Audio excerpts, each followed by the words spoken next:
असं नाही की आजची पिढी वाचत नाही. याचं कारण आता माझा जेवढा अनुभव आहे तेवढ्या अनुभवावरूनच मी सांगू शकते. आजही बापूंच्या सर्व पुस्तकांच्या आवृत्त्या निघतात. आजही मला कॉलेजवयीन मुलांचे फोन येतात की बापूंच्या ह्या कथेबद्दल आम्हाला काही नाट्यरूपांतर करायचे, एकांकिका सादर करायची आहे. जेव्हा एखाद्या कथेबद्दल विचारलं जातं ह्याचा अर्थ त्यांनी कमीत कमी 3-4 कथा वेगळ्या वाचलेल्या आहेत. बरोबर. वेगवेगळ्या लेखकांच्या वाचलेल्या आहेत. त्याच्यानंतर मग ते एका डिसिजन वरती आले. तर असं नाहीये की वाचन कमी झालेलं आहे. बरं, हे फक्त बापूंपुरतं मर्यादित नाही. आता तुम्ही पु ल काकांचं बघाल तर आज त्यांचे पण खूप सारे कोट्स आहेत आणि आपल्याला ते वाचायला मिळतात.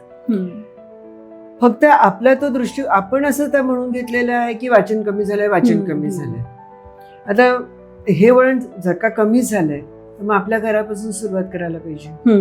मी माझ्या नातीला शिकवायला पाहिजे की नाही, टीव्ही नाही मिळणार आहे, फोन नाही मिळणार आहे, तू हे एक धडा वाच, एक गोष्ट वाच, तर तुला फोन देते. बरोबर आहे. सो तर ते मी रुजवते. मग माझ्या घरापुरतं मी बघते. मस्त जर का प्रत्येकाने बघितलं तर वाचन नाही कमी होणार.